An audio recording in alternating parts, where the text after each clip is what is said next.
नमस्कार दोस्तों, class 10th Hindi objective series में आज हम देखेंगे नौबत खाने में इबादत, उसका बहुत ही महत्वपूर्ण ऑब्जेक्टिव क्वेश्चन। तो चलिए शुरुआत करते हैं।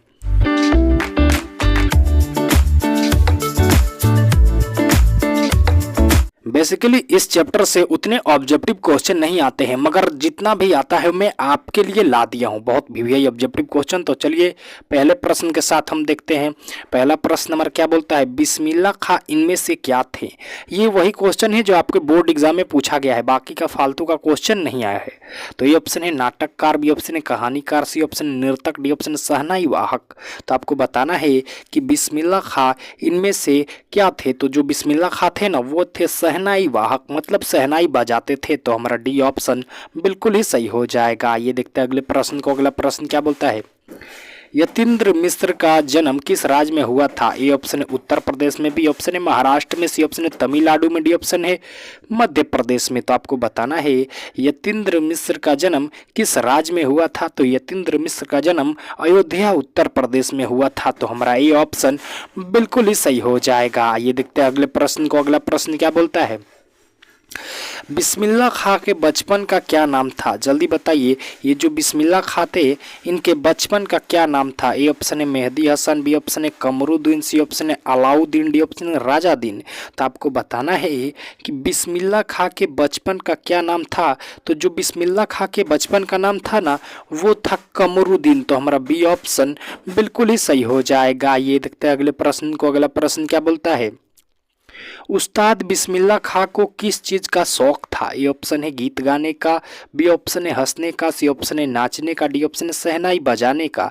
तो आपको बताना है उस्ताद बिस्मिल्लाह खां को किस चीज़ का शौक था। तो उस्ताद बिस्मिल्लाह खां को शहनाई बजाने का शौक था। तो हमारा डी ऑप्शन बिल्कुल ही सही हो जाएगा। और हाँ, जितने भी बच्चे नए हैं चैनल को सब्सक्राइब कर दे और अपने दोस्तों के साथ भी शेयर कर दे। तो चलिए पांचवा क्वेश्चन हमारा बोलता है नौबत खाने में इबादत क्या है। ए ऑप्शन है कहानी, बी ऑप्शन है व्यक्ति चित्र, सी ऑप्शन निबंध, डी ऑप्शन इनमें से कोई नहीं।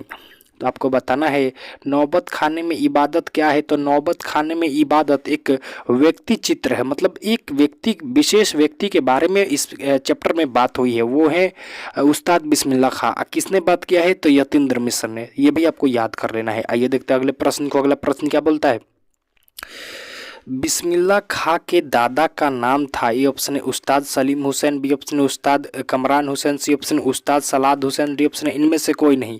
तो आपको बताना है बिस्मिल्लाह खां के दादा का क्या नाम था। तो बिस्मिल्लाह खां के दादा का नाम उस्ताद कमरान हुसैन था। तो हमारा बी ऑप्शन बिल्कुल ही सही हो जाएगा। और हाँ, हम आपको एक ऑब्जेक्टिव में गलत ऑब्जेक्टिव बताएंगे, मतलब गलत आंसर बताएंगे, और आप वो कौन सा मैं आंसर गलत बताएंगे आपको कमेंट करना है। ओके, तो आइए देखते हैं अब सातवें प्रश्न को। सातवां प्रश्न क्या बोलता है, उस्ताद बिस्मिल्लाह खां के मामा का नाम था। ए ऑप्शन है सलीम हुसैन, बी ऑप्शन है सादिक हुसैन, सी ऑप्शन है करीम हुसैन, डी ऑप्शन है जाफर हुसैन।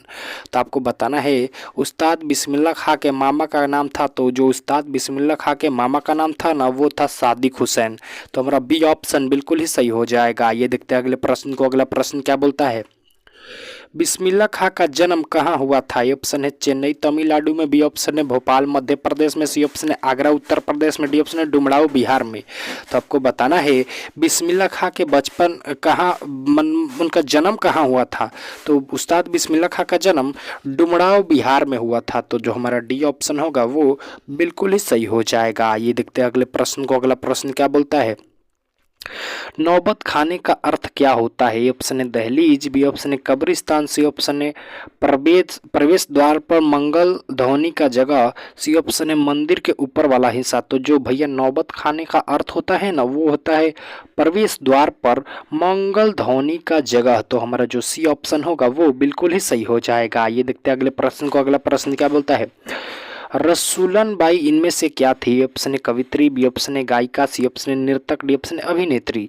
तो आपको बताना है जो रसूलन बाई थी वो इनमें से क्या थी। तो जो रसूलन बाई थी ना, एक गायिका थी, शास्त्रीय संगीत गायिका। तो हमारा बी ऑप्शन बिल्कुल ही सही हो जाएगा। ये देखते हैं अगले प्रश्न को। अगला प्रश्न क्या बोलता है, ये क्वेश्चन आपके बोर्ड एग्जाम में कई बार आ चुका है कि बिस्मिल्लाह खां का निधन कब हुआ। ए ऑप्शन है 21 अगस्त 2003 को, बी ऑप्शन है 21 अगस्त 2004 को, सी ऑप्शन है 21 अगस्त 2005 को, डी ऑप्शन है 21 अगस्त 2006 को।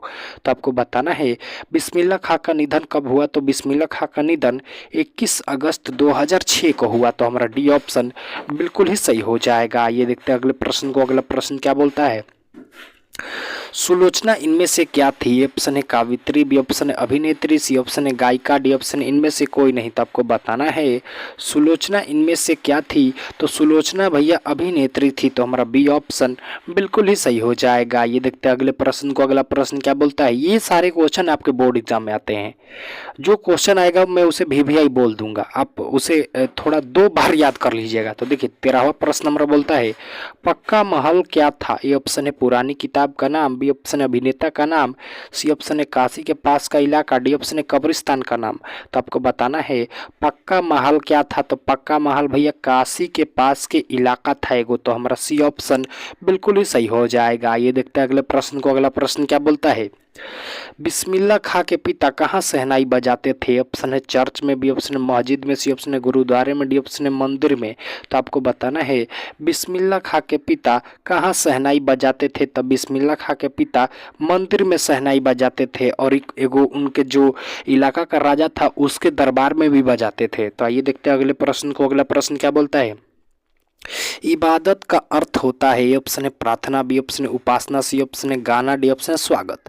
तो आपको बताना है इबादत का अर्थ क्या होता है, तो जो इबादत का अर्थ होता है वो होता है उपासना। तो हमारा बी ऑप्शन बिल्कुल ही सही हो जाएगा। ये देखते हैं अगले प्रश्न को। अगला प्रश्न क्या बोलता है, इनमें किसे किसे फूक फूक कर बजाया जाता है। ए ऑप्शन है नगाड़ा को, बी ऑप्शन है ढोलक को, सी ऑप्शन है शहनाई को, डी ऑप्शन है गिटार को। तो जल्दी बताइए कि इनमें किसे फूक फूक कर बजाया जाता है। तो जो भैया शहनाई होता है ना, इसे फूक फूक कर बजाया जाता है। तो आइए देखते हैं अगले प्रश्न को। बस इस चैप्टर से उतना ऑब्जेक्टिव नहीं पूछता है, और जो ऑब्जेक्टिव पूछेगा मैंने आपको बता दिया।